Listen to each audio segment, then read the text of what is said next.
I enjoyed season 4 of Castlevania, okay? So before you go and dislike the video and make a comment about why I'm a stupid contrarian, know that I like the Netflix Castlevania series as a whole, and I think season 4 still has some good aspects to it, but I couldn't help but feel that the series did not live up to everything it slowly set up in seasons 2 and 3, making the conclusion feel hollow. Before we watch any further, the rest of the video is going to be going into spoiler territory, and I basically just TLDR'd my video anyway, so if you haven't watched the season yet, be sure to do that first.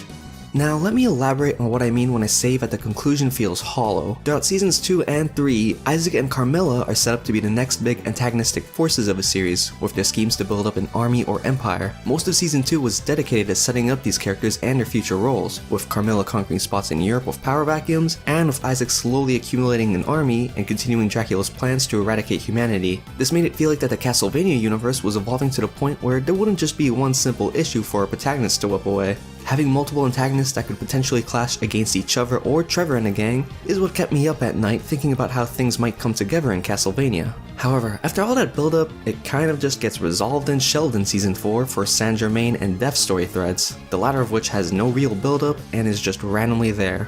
Because Death shows up so abruptly and has a basic, cartoonishly evil character, he's a far less compelling antagonist than both Carmilla and Isaac. Although Isaac's humanity was explored within the 3rd season, he still seemed pretty keen on changing the world through excessive violence last we saw. Isaac's twisted idea of the greater good is what drove his character, and it made me intrigued at what he would end up doing in the story. The result was disappointing. Not necessarily because I don't like the direction his character went, but because it feels unconvincing and effortless. In season 3, he was still struggling with the idea that maybe humanity doesn't need to die and that he doesn't have to live his life carrying out Dracula's revenge. In the final season though, he's now come to terms with his life because he thought about it for a little bit. He anticlimactically invades and takes out Carmilla and her forces, and then becomes a quote-unquote king off-screen. A clash between the two antagonistic forces should feel like a more notable event with rippling repercussions, but the final season quickly reveals that, whoops, Carmilla's ambitions are too big to succeed after all, and all her plans with her sisters and Hector amount to basically nothing. They actually accomplish nothing. Worst of all, these two storylines barely, and I mean barely, manage to have any connection to the protagonist's ongoing storyline, which is the most important part of a show. And while having several storylines that conclude separately might not be an issue for most people,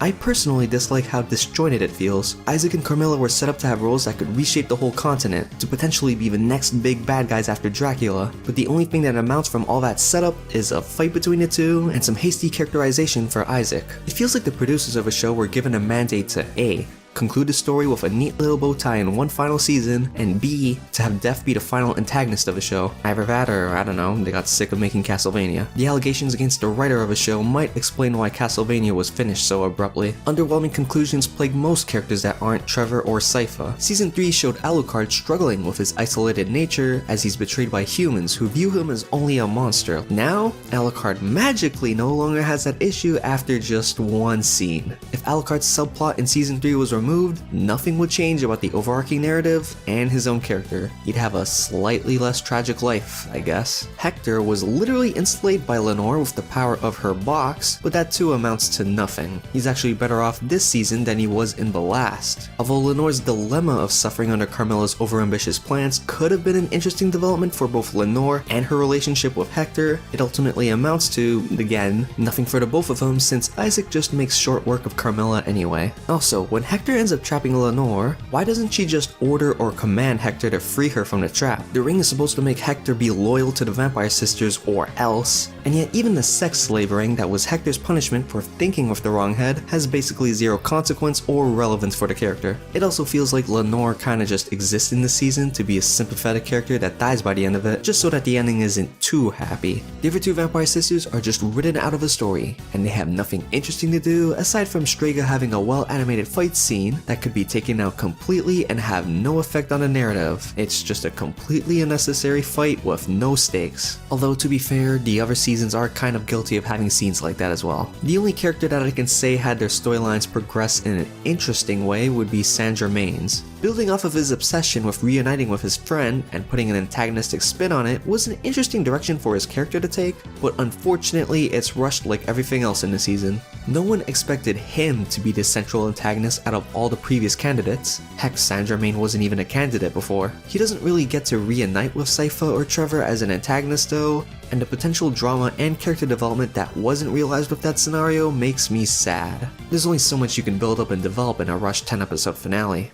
Another big issue with the season is that it absolutely loves to tell, but not show. For example, we have to have the vampire sisters tell us that they're tired and sore and that the war is not feasible, but it only really shows Russian vampire lady tearing through everyone. Instead of showing that Carmilla's ambitions are gonna be her downfall, the other vampire sisters have to tell us that it's not gonna work. Doesn't help that Isaac just instantly teleports into Carmilla's place anyway, instead of fighting his way through Carmilla's now thinly spread forces. We're told that Isaac no longer sees humanity as something to be destroyed, but something to lead and rebuild. We're not shown anything like that with his character, aside from the scene where he spares Hector. This telling issue is most apparent with the two new vampire dudes who love to explain who they are repeatedly, instead of showing us who they are. In earlier seasons, the series showed Dracula's character, showed how his wrath and grief had completely engulfed any compassion and reason he once had. It showed Carmilla's schemes, and that is what informed the audience of her character and motivations, not 5 minutes of talking about themselves like an autobiography. This tell don't show issue seems to exist because, again, there's only so much you can do in a 10-episode final season that abruptly ends every hanging plot thread. In spite of this final season's many flaws and disappointments, it still isn't all that bad.